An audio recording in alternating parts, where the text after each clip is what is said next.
Hello everyone, welcome back to our today's session, instruction and instruction sequencing. Before that, we will have a quick recap on previous topic about memory locations and addresses. So location is nothing but the space, okay. So there the information gets stored, and that stored information has to be accessed from the memory via memory address. And we have seen how memory address is managed by using byte addressability, and that too in byte addressability we have two categories like big Indian method and little Indian alignment method we have seen, and followed by memory basic memory operations like load and store, okay. And today we are going to see about instructions, okay. So the computer instruction will perform the most basic four operations, okay. So these are the four most basic operations that any computer instruction will do. What that four most basic means? Data usually the data will be transferred between the memory and the processor registers, okay. So for doing calculations, there must be a data movement happening between the memory and the processor, and the processor will do some logical operation by fetching the data from the memory from the memory or from the register. Then program sequencing and control, okay. So the control unit will be controlling all the sequencing operations of the entire program, followed by input output transactions will also happen. It means reading the information straight away from the input device rather than fetching it from the keyboard, and giving the result back to the output device rather than storing it in the memory, okay. So before going in deep about this, we will have a little we need to get to know the notations like register transfer notations and assembly language notations. So what are all those things? So these are a very simple thing, we have seen it already. So it's nothing but identifying a location by means of a symbolic name. So in the previous session itself we have seen something like add location A comma B. It means here what location A is nothing but an address, okay. So in that address there is a content that needs to be fetched, okay. So these are nothing but the symbolic names that holds the binary address, hardware binary address. In that address we will be fetching the value, okay. So here in register transfer notation, so how we are representing that instruction is nothing but R1. Here R1 indicates location within the square bracket. So here location is nothing but the memory location in terms of binary address, and this square bracket indicates its content. So in this location there is a content, that content is transferred to the processor register R1. As I said earlier, so the processor will have inbuilt registers for temporarily managing data in and out between the memory and the ALU, okay.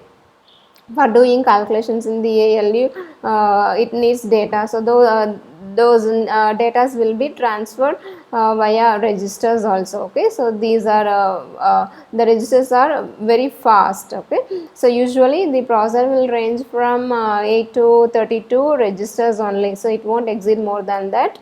And here the second instruction, so what's happening, the content present in the R1 register and the content present in the R2 register are added, and the result is stored in the R3 register. So this way of representing the instruction is nothing but register transfer notation, okay. So this knowledge you need to get to know before going for instruction sequencing. And one more notation is about assembly language notation. So here assembly language is nothing but the language written in the symbolic code, symbolic machine code. So this is the language that's the instruction that will directly take the control over the resource, computer resources. It means these instructions will directly communicate with these resources, register and the memory memory location. Okay, so assembly language notation is used to represent the machine instructions and program. So here two examples are given about assembly language notation. The first one is move LOC. So this is the symbolic name that has the hardware binary address. Okay, so in that address there is some content. You fetch that content from the memory and store it into the processor register. So that's the meaning of move location LOC comma R1. Okay, so here the content in the memory at this location won't be altered, whereas if some content is present in the R1 means that will be written overridden by this new value which is fetched from the memory. And here what's happening, add R1 comma R2 comma R3. This is also one assembly instructions. Okay, so here R1 and R2 register have some value that is added and the result is stored in the R3 register. So this is the interpretation we need to get to know for this two instructions. Okay, so these are the instructions that will directly interact with the computer resource like the register and the memory. Okay, so these assembly instructions have the direct control over the resources. Okay, computer resources. And moving on to our main topic, focusing on how instructions are handled in the computer. Okay, so there are many ways that instruction gets executed. So usually an instruction will have that will have operands, that will have values.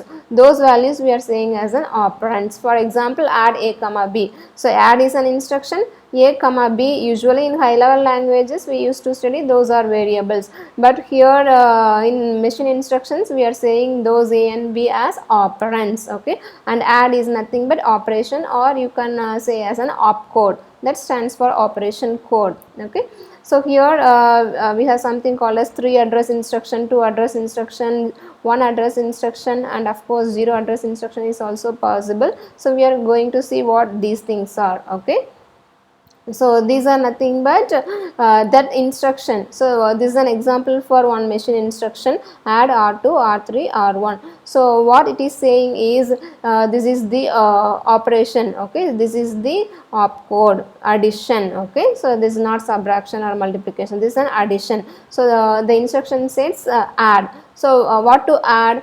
Add the contents of R2 R3 and place the result in R1. So these are 3 operands. Okay, so we are saying these are source 1. Source is nothing but which provides the information. Okay, R2 R3 are the source and R1 is the destination. So destination in the sense the result is stored in the R1 register. Okay, and think of it, the length of this instruction. Assume each length, if instead of the register, if it use the memory location, means each will be of 1 byte. So totally 3 bytes we need, and apart from that for this instruction also we need some bytes, is it not? So what happens if the word length is of 16 bits? So that can't accommodate this much of size. So that's what we have an alternate called as 2 address instruction.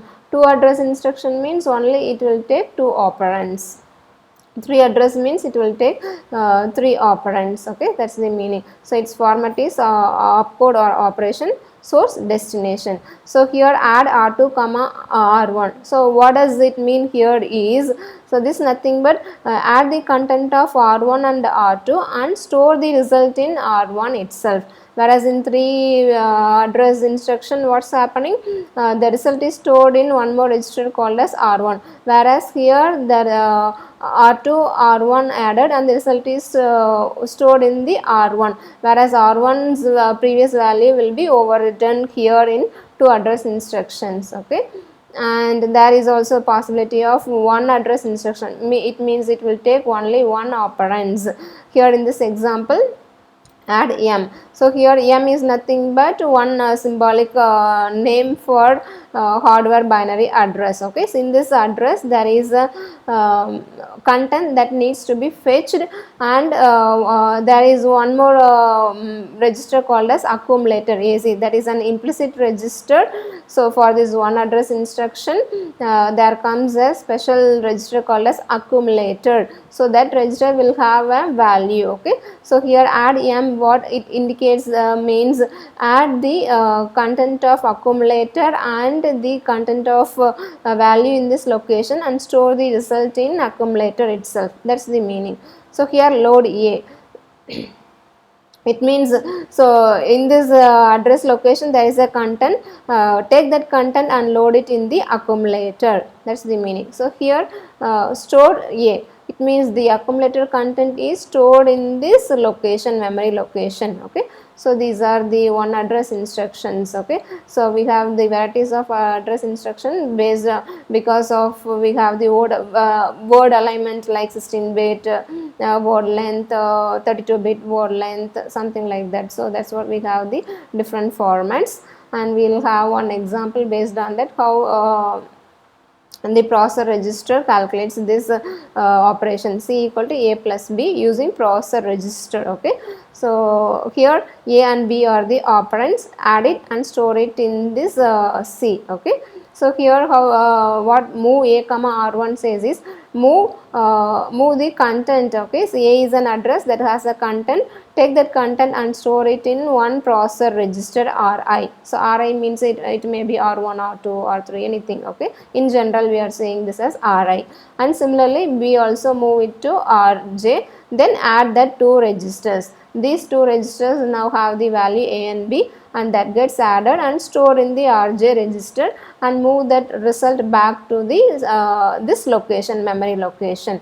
So this is one instruction. To execute this instruction there are number of basic steps the machine instruction has to follow. Okay, I think we have seen about this in the previous class itself while checking performance of a computer system. Okay, so this is related to clock cycles or clock period. This one instruction will take one clock period. So to complete this this is one basic step. Okay, so we have 4 steps to complete this one instruction. So one step will take one clock cycle. So to complete this instruction we need 4 clock cycles. And moving on to one example for executing the instructions. Okay, a fragment of instruction, how this instruction is fetched from the memory and calculation is happening in the processor. Okay, so that is instruction execution, and straight line sequencing is something something we'll come back later. Just have a look at this picture. So here this is the memory. Okay, so memory, so what that memory says, so in that memory, so this is the part of the program. Okay, this is not a complete program, I hope everybody will be aware. So this is in a program, this is one instruction that needs to be executed. How this instruction is handled okay, so how this information is stored in the memory, and how the processor fetches the content from the memory and does the operation. Okay, so we are assuming this is the content of the memory cell, and here its length is of, we are assuming its length is of 32 bit word length, and one memory operand per instruction. So what does it means, what does it says means, in an instruction there is only one memory operand. Okay, so this is an instruction move A comma R0. It takes 2 operands, but only one operand is a memory instruction, memory operand. So this is the memory location, and this is the processor register. Okay, so this instruction is executed via the 3 instruction segment program. So moving moving the content at this location A to the register R0, and adding B to R0. So here what's happening, in R0 we are already having a value, and that a value gets added to b and storing that result in the R0 itself. So usually the second operand will store the result. So the first operand will have the value, and of course second operand the result gets added and the result is stored in the second operand. Okay, and we are moving that result to the C location. Okay, so these are the locations. In these locations we will have the A value, B value. In C value the result gets stored here. Okay, so these are data for the program, data in the sense giving the operand values. Okay. And here I missed out the important part, address. Okay, so as I said, this memory content is of 32-bit length and which is byte addressable. It means we need 4 bytes. Okay, suppose its address in general we are saying it starts with address I. So what's the address of the next word? This is this is one instruction stored here in a 32-bit length, and this is the second instruction, is it not? So this second word address will be I plus 4 because it is of 32-bit length. Each is of byte addressable, is it not? Then the third word will be I plus 8, the fourth word will be I plus 12, likewise it goes on. Okay, and generally the instruction is executed in 2 manners. Okay, so what that is means, we need to fetch an instruction and have to execute it, is it not? So without an instruction how to execute it? So there are 2 phases, 2-phase procedure. Instruction execution is a 2-phase procedure, which means we need to fetch the instruction and execute it. So how to fetch the instruction? I think you will be aware. So to fetch an instruction we need that location, that instruction, where that instruction is located in the main memory. So how to get it? So by means of PC. PC means program counter. Don't confuse this PC as a personal computer here. So here PC is a register, we have seen it already. This is the program counter. Okay, so the program counter will have the address of the initial instruction to be executed. Okay, the processor circuit will fetch the PC value and it will give it to the memory address register. I think we have seen MDR, I mean MAR. Okay, memory address register. Okay, that memory address register will fetch this value and place it into the instruction register IR. Okay, so while this is happening, so what PC will do is it will simultaneously increment to the next instruction. The next instruction is nothing but I plus 4 address. Okay, so initially PC will have I, and while this operation is over, so it will automatically move to the next instruction, next, likewise the PC will do. Okay, the processor control circuits uses PC to fetch the instruction, and later the processor will execute the instruction one at a time, one instructions at a time. Okay, so this in the order of increasing address. Increasing address means sequentially the PC value gets incremented. So that is said to be straight line sequencing. Okay, so in the increasing in the order of increasing address, the PC value gets incremented and fetches the instruction, and the instruction gets executed. Hope you are all following along with me, and I think we have few more slides only, so that's quite interesting, and we will be moving to branching concept. I think if you have a knowledge on computer, any computer languages like branching, you will be knowing. So you won't follow in a sequential order. The execution won't always follow the sequential order. There will be a jump from here to there. These things are happening. Okay, so assume this is the one example for adding a sequence of numbers. Okay, so here it is the thing here it's happening is it is adding one by one. Okay, the operation gets repeated, so adding n numbers. Okay, so initially what's happening at this location I, move number 1 to register. Okay, so number 1 is nothing but one location that has so here this is the location that has some value, say for example 10. So value 10 is moved to R0. Then what's happening, add number 2 and or not. So number 2 will be having again some other value. Take an example 20. So 20 already R has 10, 20 plus 10, 30, and 30 is stored in R naught itself. Then adding the third number, fourth number, likewise n number is added and the result is stored in the R naught. Finally we are moving the result to the location sum. Okay, so here we will be having the sum. So here you will be knowing it, the address gets incremented by means of 4. So it means you could get the word length is of, can you guess it, what's the word length here?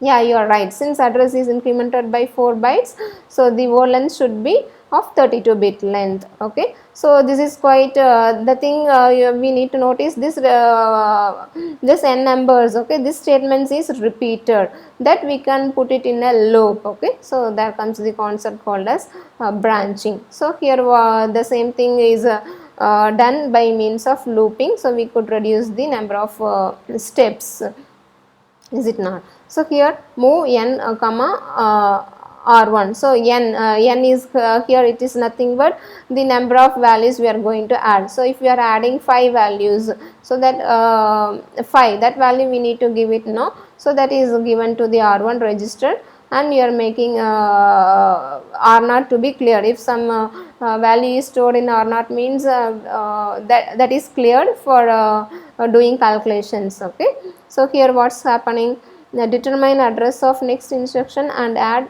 next number to r0. So here, so in this content, so it determines the address of next instruction. Of course you take the same example, add. Okay, so add number comma number 1 comma r0. So what's happening in this, so here, so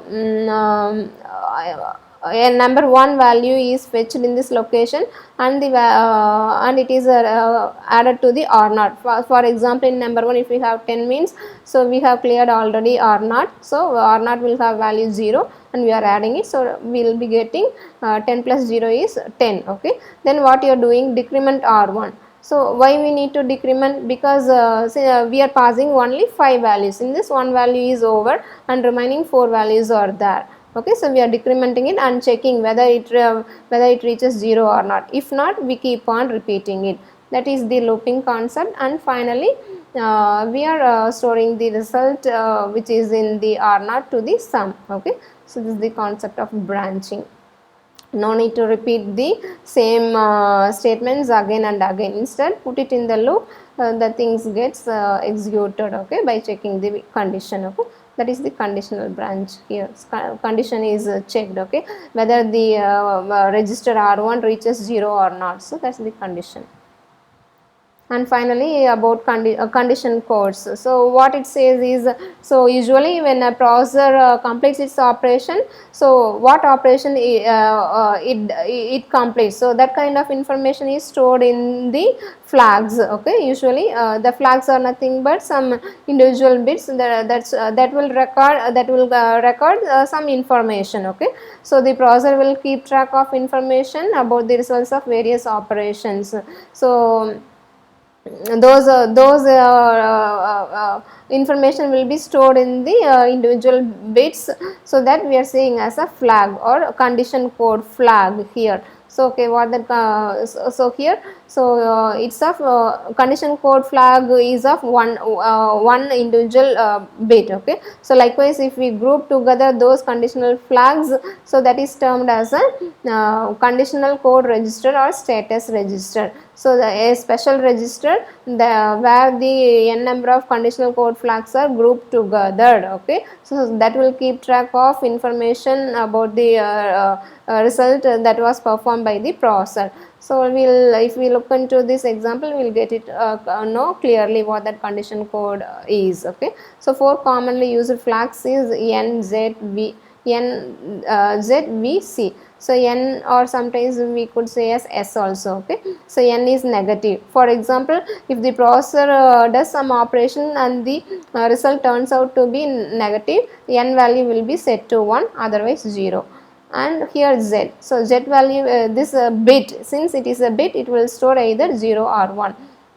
If z is equal to 1, it means the processor produce the result as 0. Okay, so if it doesn't produce 0, the value will be z value will be 0, otherwise 1.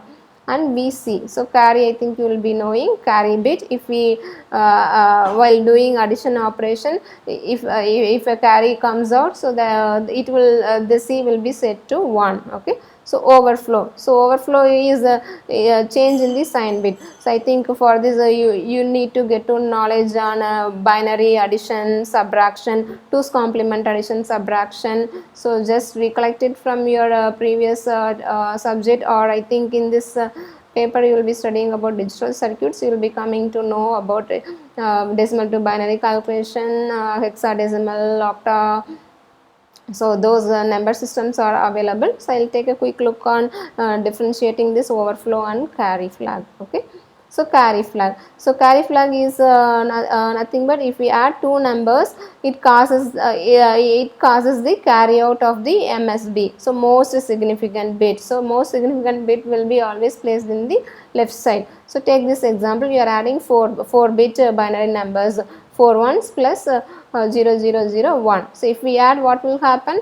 So 1 plus 1, I think if you are knowing about binary addition, 1 plus 1 is 0, carry will be 1. Okay, so here 1 is there, 1 plus carry is again 10, so that is 0 1. So likewise 1 plus 1 0, carry 1, and 1 plus 1 is 10, so 0 and 1, it produces 1 carry. So in this situation C will be set to 1 in that register. Okay, so and coming to the overflow flag, so overflow flag involves about the sign bits. Sign bit in the sense you could represent the most significant bit 0 as positive and 1 for negative numbers. So if we perform sum of two numbers with sign bits, and if the result of the sign bit gets changed, we are saying that as an overflow. So here we will take a look at the example. We are adding this 0 1 0 0 is nothing but what's that,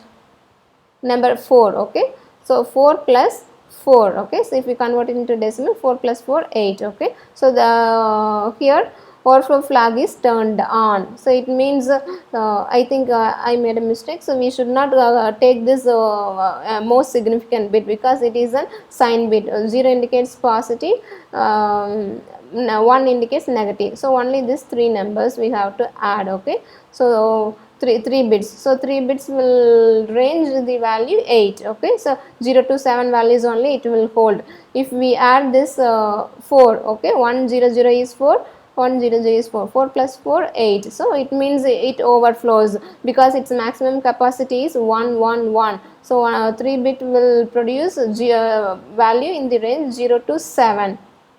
Okay, so its sign bit gets changed over here. Okay, so in this situation the processor will set the overflow flag as 1. Okay, so that's the difference between overflow and carry flag, and with an example you could get it even more clearly. So I am adding this binary numbers, okay, A and B. So I am making a complement of this number. Oops, not this one. Here just concentrate this part alone.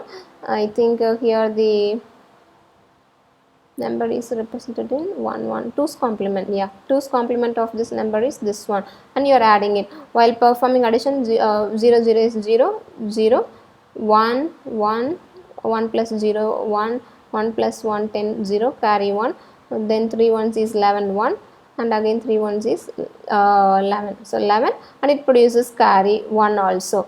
And here the sign bit is